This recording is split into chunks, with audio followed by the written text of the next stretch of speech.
Hi, Hi. uh, welcome to Science Hangout. I'm Sadashiva Pai from Science Mission. Today we have Dr. Vernita Gordon, Assistant Professor in Physics from University of Texas, Austin is with us. She has published several public papers in peer-reviewed journals, won several awards, and is a member of several societies. And she has also reviewed journals for several articles for several journals. So welcome, Dr. Gordon. Thank you. So can you please talk about yourself, tell about your background, education, etc.? So I grew up in Georgia. I went to public schools in Georgia, and then Uh-huh. went to Vanderbilt University, which is in Tennessee. And I did a double Mhm. major in physics and math. And I had no Wow. interest in biology whatsoever. I wanted nothing to do Okay. with it. And then I went to graduate school at Uh-huh. Harvard University, and I was going to do a PhD in physics. Uh-huh. And I still wanted nothing to do with biology. I wanted to stay as Uh-huh. far away from biology as possible. But then in my last couple of years in graduate school, I started doing a project that was looking at a Uh-huh. type of human brain cancer and saying, what is this brain cancer doing to the environment that's in? How is it impacting the its environment, which in our case was just a gel that we used, but for a real brain tumor would be the person's brain it was growing in. And I didn't want to do biology still, but I liked the feeling that I got from that project, that I could see how it could really matter to people. And that was a very Uh-huh. fulfilling feeling to me, but it still wasn't enough to make me want to do biology. And then I went and I did a Okay. postdoc. And then when I was trying to figure out what to do for my second postdoc, I was looking at a lot of possibilities. And I was looking at a lot of very good scientists. And the only people I felt excited to work with were the people who were doing something to do with biology, some sort of biophysics work. And I was very resistant Uh-huh. to this. I didn't want to do anything with biology. I thought it was too messy and too complicated and not Uh-huh. precise and clean the way I was used to physics. But Mhm. I eventually said, if you're not excited to do a postdoc, then there's no point in doing a postdoc. So I did a postdoc that got me more into biology. And then as I've been in a faculty position, I've moved even more to biology. Okay. And other than, I know you are very busy with all the being assistant professor, you need to write grants, get money, and take care of the lab and all. So do you get some time to do other things other than research? What do you mean other than research? Like, do you mean like in my personal life? I'm, I mean, like, yeah, like you have any hobbies or anything like that? We have a 3-year-old and a 5-year-old. So I Oh, don't really okay. have hobbies. I have 2 Okay. children. Uh, Okay. when I'm not doing stuff with my kids, I like to read for fun. Now, before I had children, I like to sing in choirs and I like to go hiking. And my kids are just getting old enough that I can start to take them on short hikes. Okay. I can do a little bit of stuff like that. And I used to like to go swimming, and they're just getting old enough we can do that. But my kids sort of took over all my hobby space for a while. Okay. And let's talk about your lab people, and also tell me about your people in the lab. So how do you manage them? How do you motivate them?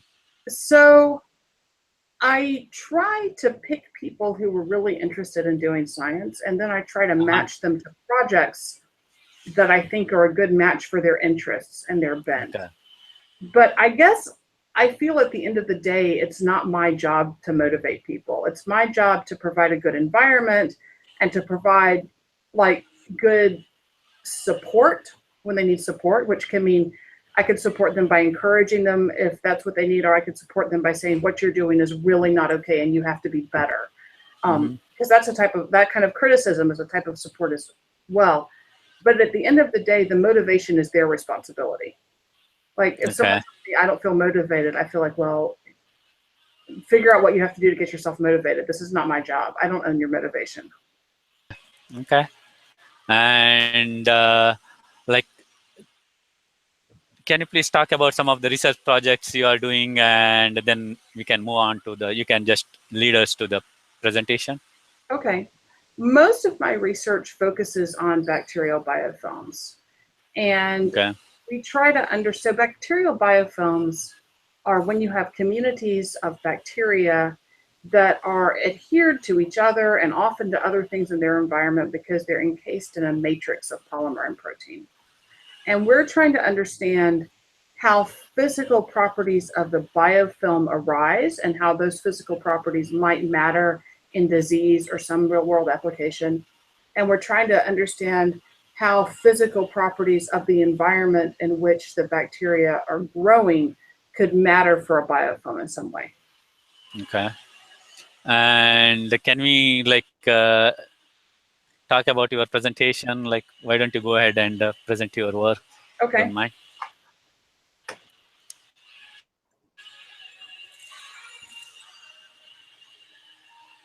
Okay, can you see it now?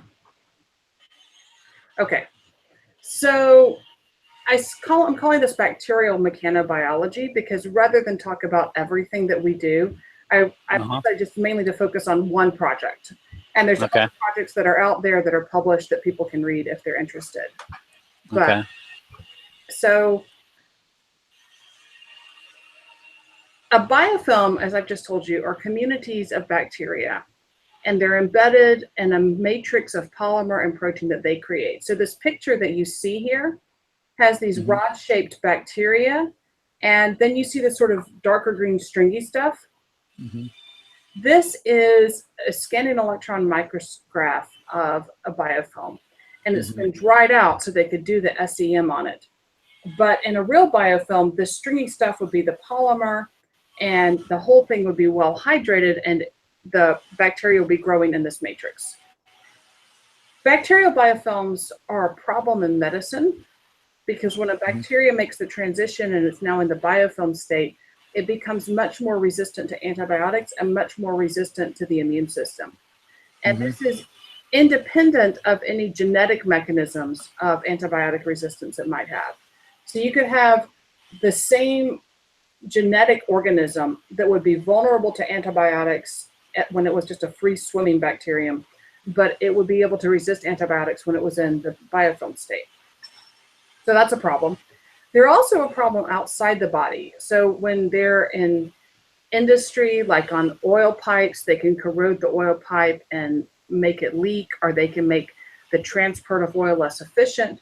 They can grow in water filtration and delivery systems, which can be a problem because it reduces the efficiency of the water treatment, and then it can also potentially dose people with pathogenic bacteria if they show up. So we care about these biofilms in terms of creating problems. We don't spend a lot of time in my group thinking about good aspects of biofilms. But I think for the sake of honesty and completeness, I will say that there are ways that biofilms can be beneficial. People are looking at biofilms as a way to do bioremediation. So if there's some pollutant in the environment, can use the bacteria to eat it and clear it up and make it something that's not harmful. And people are thinking about biofilms as a way to produce biological products. So we don't focus on that very much at all in my group, but that is out there and there are other people thinking about it. So my background is in physics. My degrees are all in physics, and my appointment is in a physics department. And so you might ask, why am I studying biofilms in a physics department? Which is a fair question, because most biofilm research is done in microbiology departments. That makes perfect sense. But the answer is that these biofilms have physical characteristics that are very different from the free-swimming bacteria that are suspended in fluid. And those physical characteristics link tightly to some of the unique properties of biofilms. Those physical characteristics comes from the fact that these bacteria are embedded in a matrix. And what that does for the bacteria is it gives them mechanical forces that adhere them to each other and adhere them to a surface, and it gives the whole biofilm a mechanical property. And by sticking the bacteria together with an adhesion, it gives the bacteria spatial structure in their arrangement. And we study how both of these things impact biofilms in my group. I'm only going to focus today on these mechanical properties. And I'm not going to tell you everything we do with mechanical properties for lack of time. I'm just going to tell you about our most recent project. But if you're interested in hearing more of what we've done, you can go find the publications on our website. Okay. So I'm going to start off with how biofilms are initiated and how bacteria know they're on a surface. So this is what's called the canonical life cycle for a biofilm. This is how everybody has thought about how biofilms worked for a long time. So you start with these free-swimming cells, which are also called planktonic cells, like plankton in the ocean. They attach to the surface. When they attach to the surface, they somehow sense that they're on a surface, and they produce internal signals that change their gene expression. And one of the things that change in gene expression does is they start making more of these extracellular polymers that stick the bacteria more firmly to the surface, and they stick them to each other. And then they grow and they make more polymers, and the biomass accumulates until eventually there's a dispersion of bacteria again. Now, I have a lot of issues with a lot of things that are shown in this canonical model, but we're not going to talk about all the issues I have. We're going to focus right now on this very first step where the bacteria attach to the surface and somehow become aware that they're on a surface. And this is an important stage of biofilm development to study, because if you can understand what triggers bacteria to make the transition from planktonic to biofilm phenotype, then you could think about what could you do to prevent that transition and prevent the biofilm from getting started in the first place. So it's been known for a long time that attachment to the surface triggers biofilm development. And it's kind of intrinsically obvious that if you go from being suspended in fluid to being attached to a surface, this will change the mechanical environment that's experienced by the bacteria. And one of the things that this can change in a really radical way is that it can increase the shear to which the bacteria are subject. That can be the case if the fluid is flowing. So if the fluid is flowing and the bacteria is suspended in the media, they're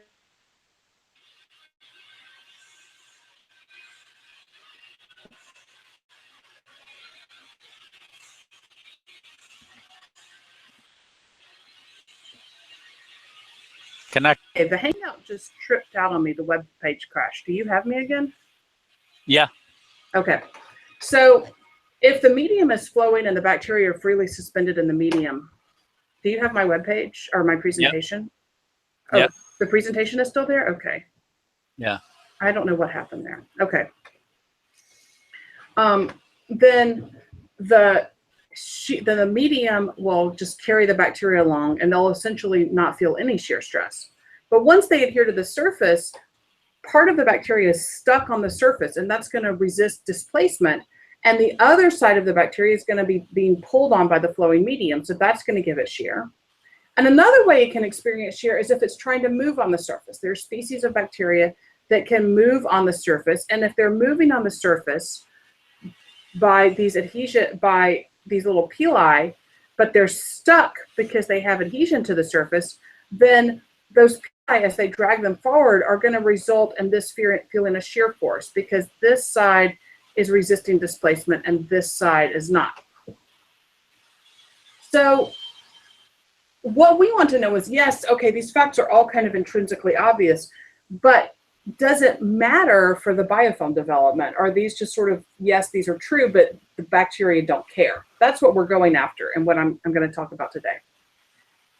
So it's been known for a long time that eukaryotic cells, like the cells in our body, respond to forces in mechanics. And here I'm showing 3 review articles. I could have filled up a bazillion slides with review articles alone on this topic.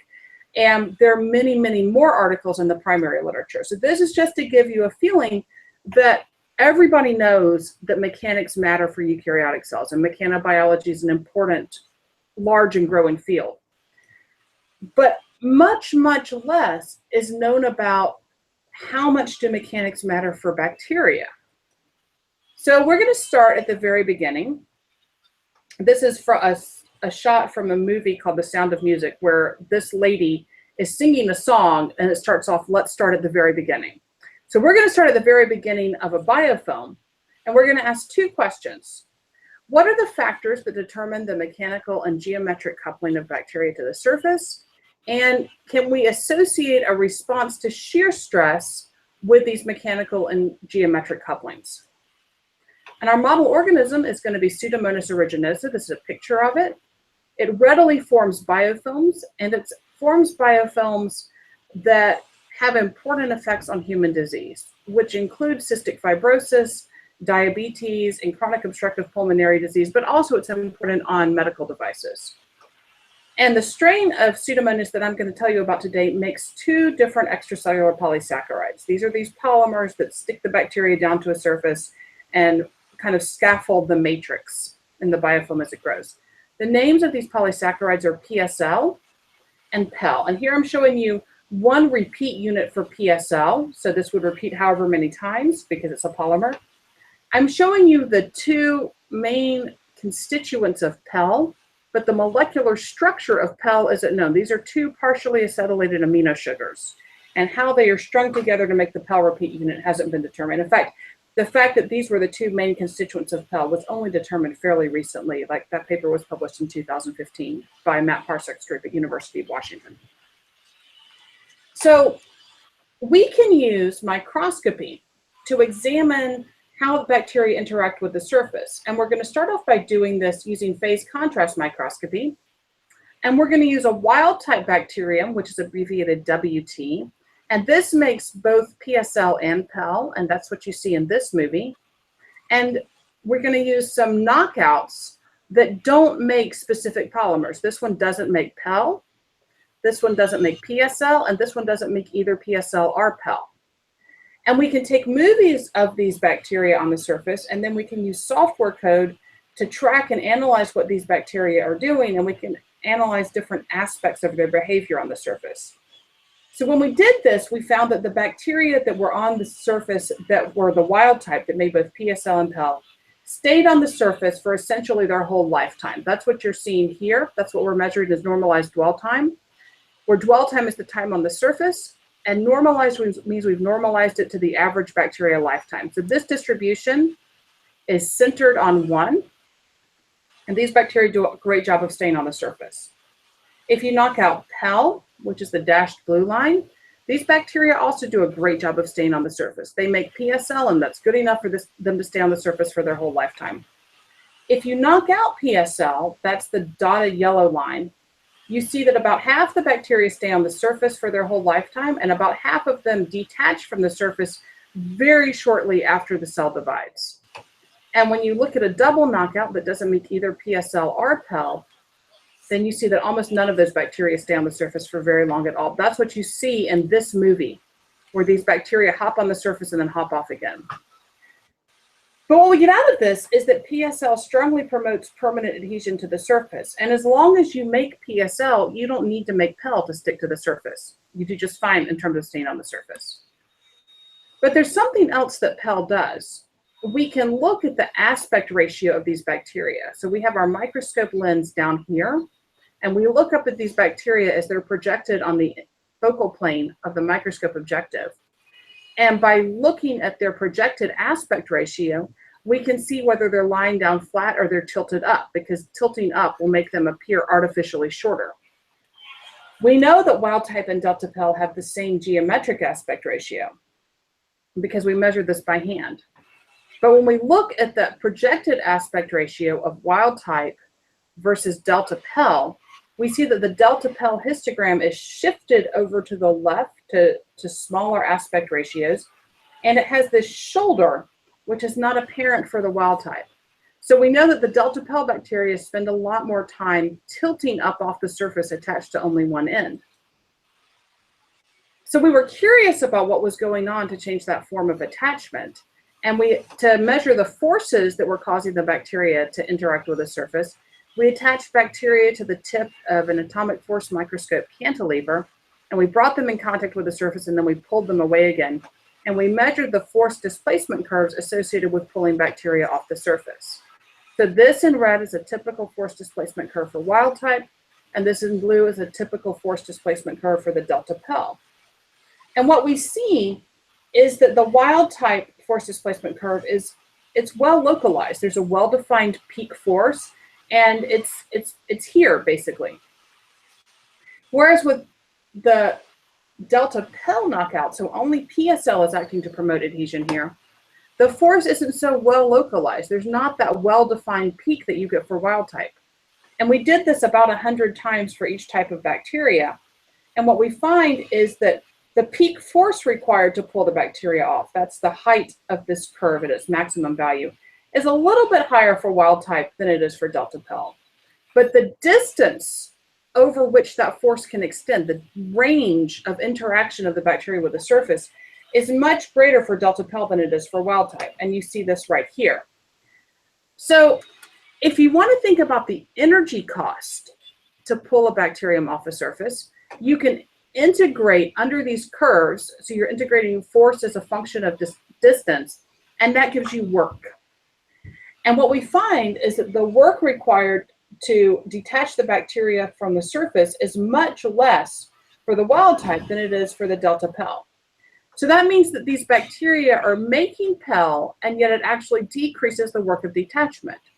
So we're wondering, what's the advantage to making Pily? Why would you pay the metabolic cost to maintain this gene and make this gene product when it acts to decrease the work of detachment? So one thing that Pily seems to do, which could be a benefit to the bacteria, is it makes the distribution of PSL on the surface of the bacteria more symmetric. These are images of bacteria that we took using a form of microscopy that gives us higher spatial resolution. And we dyed these bacteria using an antibody for PSL. And what we find is for the wild type, the distribution of PSL on the surface is much more symmetric than it is for the delta Pily. And we can quantify that by cutting each imaged bacteria in half and taking the ratio of the brightness of the bright half to the dimmer half. And the bigger that ratio is, the further away from one, the more asymmetric the distribution of PSL is on the surface. And that's what you see in this plot. So PSL helps to make the bacteria more sticky all over by making PSL distributed all over their surface. And that could be a big part of how they help the bacteria to lie down flat. But that doesn't say how is lying down flat advantageous for these bacteria, and is there an advantage to the particular form of the force displacement curve that we saw for wild type bacteria? So remember we started off this talk talking about surface sensing, okay? So one question we could ask is, does making Pily and changing the form of the attachment and changing the tightness of the mechanical coupling to the surface, does that impact surface sensing somehow? So for Pseudomonas aeruginosa and for a lot of other bacteria, Cyclic-di-GMP is an intracellular molecular signal that's very important for controlling biofilm initiation. And for Pseudomonas aeruginosa, Cyclic-di-GMP is activated when the bacteria attach to a surface. And the levels of Cyclic-di-GMP inside the cells go up, and this controls the change of expression of a lot of genes, so the bacteria switch from being in a planktonic state to being in a biofilm state. In fact, if you somehow prevent the bacteria from having large amounts of Cyclic-di-GMP inside them, they won't make the transition to a biofilm. So this is a key step in biofilm initiation. And this has been known for a while. It's been established by other groups. But what hasn't been known is how do bacteria sense the surface? What is their cue that they're on a surface? And remember, bacteria don't have eyes. Like I can know I'm on a surface by looking down at my feet and saying, oh, I'm standing on the floor. But they don't have that. What do they do to know they're on a surface? So we're going to probe this using the same sort of genetic knockouts we talked about before. But now we're going to use bacteria that contain a reporter that makes fluorescent proteins when they have higher amounts of Cyclic-di-GMP. So the brighter the bacteria are, the more Cyclic-di-GMP they contain. And we're going to image these using a technique called confocal microscopy that allows us to get better resolution of the bacterial brightness. And we're going to do this in a microscope that's enclosed in an incubator chamber. And this is important because it lets us do all our experiments at physiological temperature without having to take the bacteria on the microscope and then put them in an incubator and move them back and forth. And this allows us to do continual measurements so that we can see what the Cyclic-di-GMP time course is like. Whereas previous work would sort of measure Cyclic-di-GMP levels, they would give some input or some treatment to the bacteria, they would wait several hours, and then they would measure the endpoint. And so this presents a new capability for Cyclic-di-GMP measurement. When we do this, if we compare the wild type bacteria to delta Pily bacteria, we see that in the first 30 minutes after attaching to the surface, the wild type and the delta Pily bacteria their populations look identical in terms of their cyclic-di-GMP brightness. But after about half an hour attached to the surface, the wild type population has more bright bacteria, and they stay bright for longer before they start to dim again. And if you don't want to look at all these histograms, you can just average each 30-minute histogram to one point, and that's what we have here. So this is showing wild type in red and delta Pell in blue. They start off with identical average brightnesses, but then the wild type populations become brighter, and that brightness is longer lived than it is for the delta Pell bacteria. So this shows a way that making Pell could be advantageous for sensing a surface, but it doesn't say why it's advantageous. So let's explore possibilities for why this could be different for wild type and delta Pell. So remember a while back, I showed you force displacement curves, and we showed that the wild type had this very steep curve near the surface and this very well localized force peak. But near the surface, the delta Pell had a more shallow curve and the force peak wasn't so well localized. Well, we know that these bacteria use pili. These are little hair-like appendages that act like grappling hooks to reach out and grab the surface and pull the bacteria forward. And we can use microscopy and, we can use microscopy to measure the speeds of the bacteria on the surface. And we see that the wild type are slower than the delta Pell. And we can average all these speeds together for all these different bacteria, and we see that the wild type and the delta Pell are really significantly different in terms of their speeds. And this is likely because Pell increases friction with the surface. And that makes sense if you look at these force displacement curves, because this force displacement curve for wild type is steeper than the force displacement curve for delta Pell, meaning that to achieve the same displacement, the same kind of movement along the surface, you would have to exert more force for the wild type than you would for the delta Pell. And we also see that these differences in speed depend on how much of the cell's lifetime it spends tilting up off the surface. So when the cells spend about half or more of their lifetime tilting up off the surface, there's no significant difference in the speeds of the two strains of bacteria. But as the cells spend more time lying down flat on the surface, we see that the wild type becomes significantly slower than the delta Pell. And it's not that the delta Pell is getting faster, it's that the wild type is becoming more slow, because this is going down as you go toward lower values on the x-axis.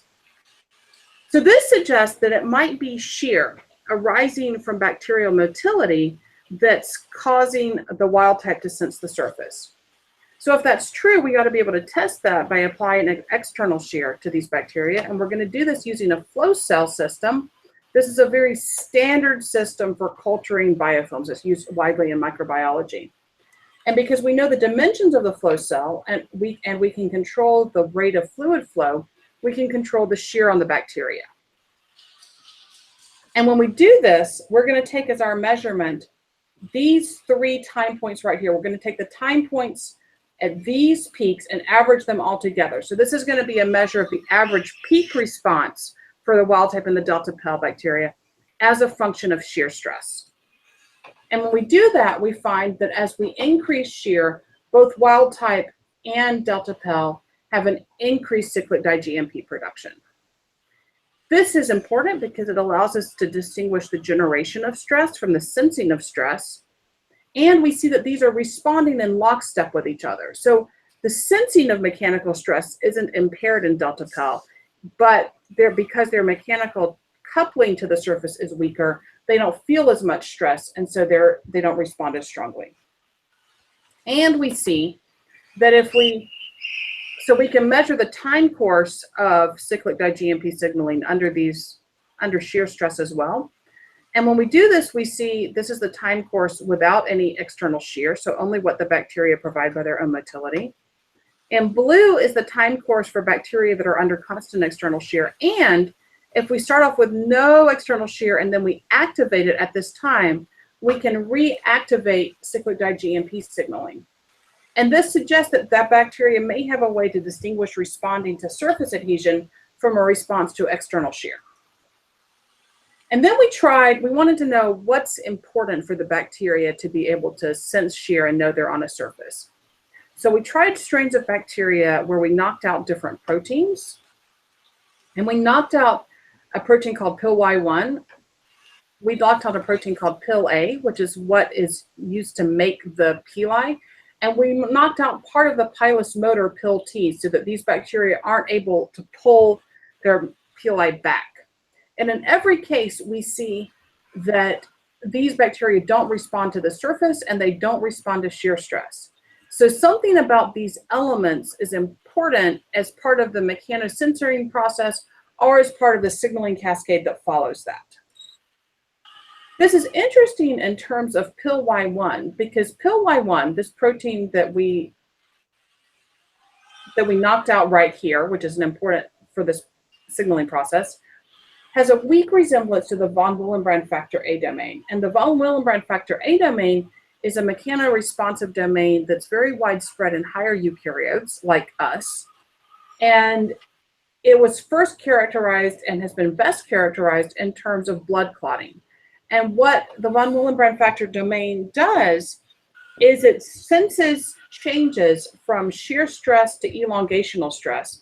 And when it feels an elongational stress, it unzips and it exposes lots of sticky domains for platelets to stick to promote blood clotting. So this is somewhat consistent with the idea of Pily-1 being a mechanosensor.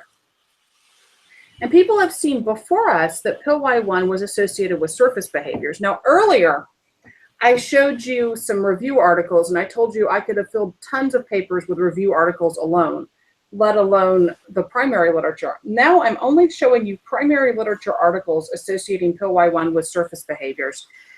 And I don't have any more to show you. This is it. This is the complete primary literature. So people have explored Pily-1 as an actor on surfaces before, but this is still a very new idea. And the idea of bacteria responding with a signaling response to shear stress is new to our work. So then we can approach this and say, can we use some mathematical modeling to get better insight into what's going on here? And when we do this, we're going to set up some governing equations. So we're going to say that the change in cyclic-di-GMP with time is going to depend on the number of activated surface sensors and the force applied to them. And there's going to be a constitutive degradation rate that cyclic-di-GMP doesn't just want to go up and stay high. And there's going to be a constitutive production rate. So the activation of force sensors is also going to depend on how much cyclic-di-GMP is there. And it's going to depend on how much EPS is present and the production rate of EPS. And there's going to be an intrinsic degradation or decay of activated force sensors. And because we know that cyclic-di-GMP increases the production of EPS, we have a feedback loop saying that when cyclic-di-GMP is higher, you'll have more production of EPS through this coupling factor alpha 4. And then as the bacteria move around on the surface, some of the EPS will be lost and deposited on the surface. So this is a decay rate.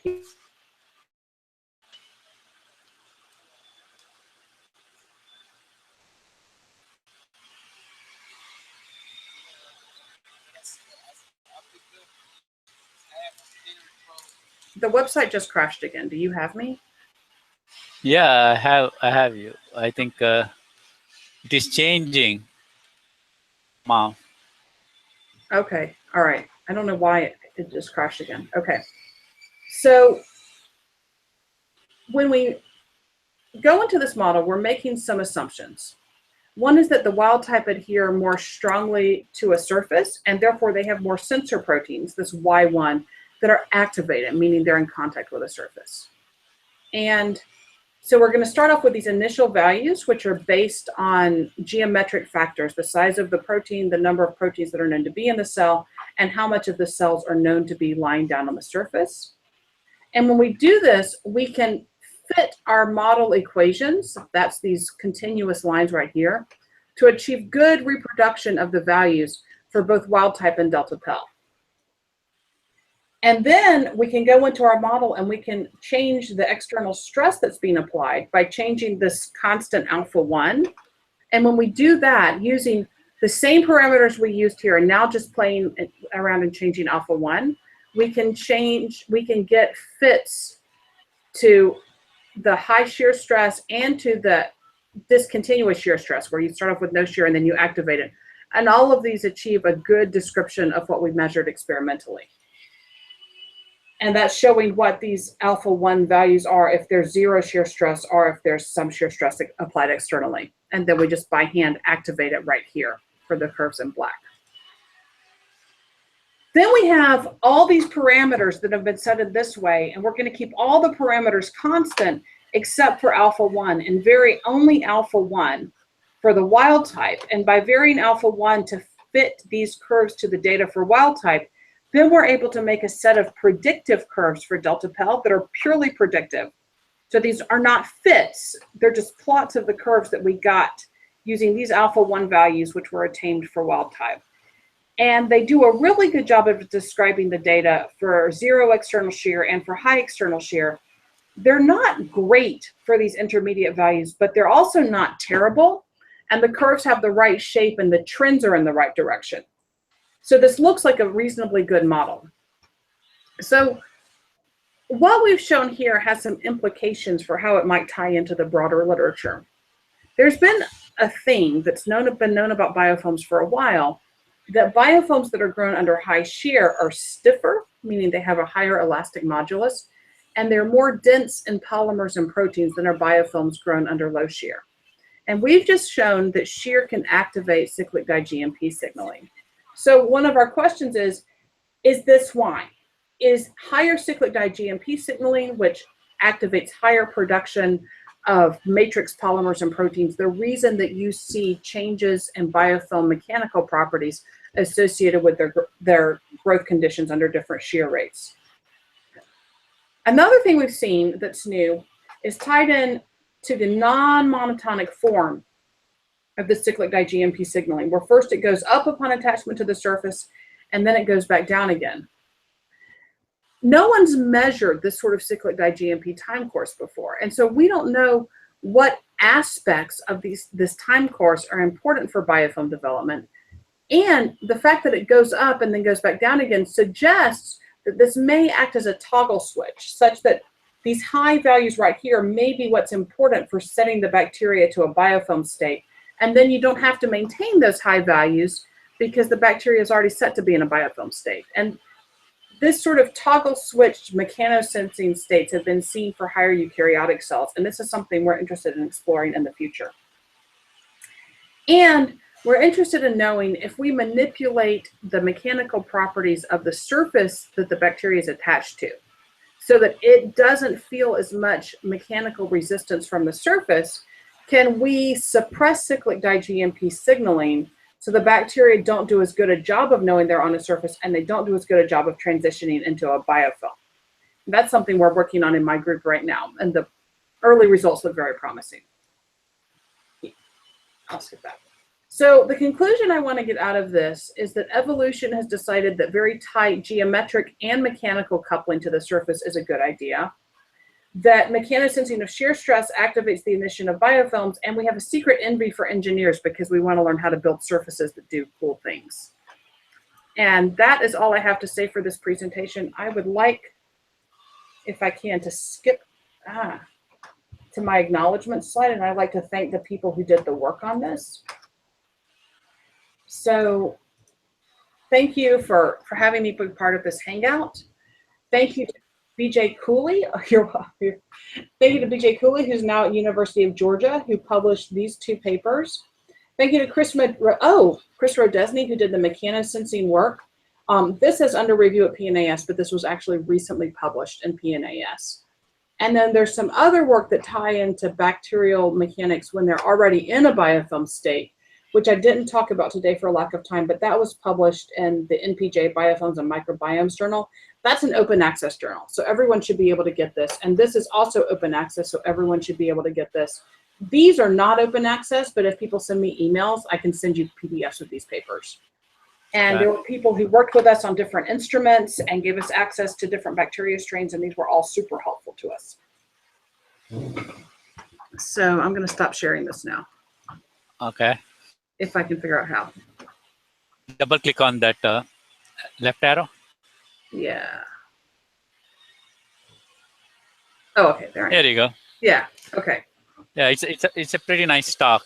Thank you very much for taking time to come to Hangout and give your presentation. It's really, I think, you have really showed us how physics can, like, you can do biology, not but learn more about biology, and that is really useful. In fact, in terms of the medical field, where, like, especially in the hospitals and all, where you don't want to have this kind of bacteria on the surface, how do you basically prevent it?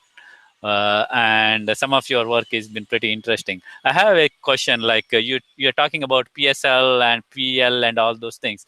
Are there any other saccharides which are being excreted to support this matrix? There can be. So the strain that I showed you was a lab strain that only makes PSL and PEL. And that's nice for us because it's genetically well characterized and we can manipulate the genetics in well-defined ways, like you saw in the talk. But lab strains can have other things they produce. The main other polysaccharide that that clinical isolates and some lab strains can make is something called alginate. And we didn't go into alginate for this work because we were the focus of this wasn't really on the polysaccharides. It was what are they sensing, and the polysaccharides were just a nice tool that we could use to tune the strength of the coupling to the surface.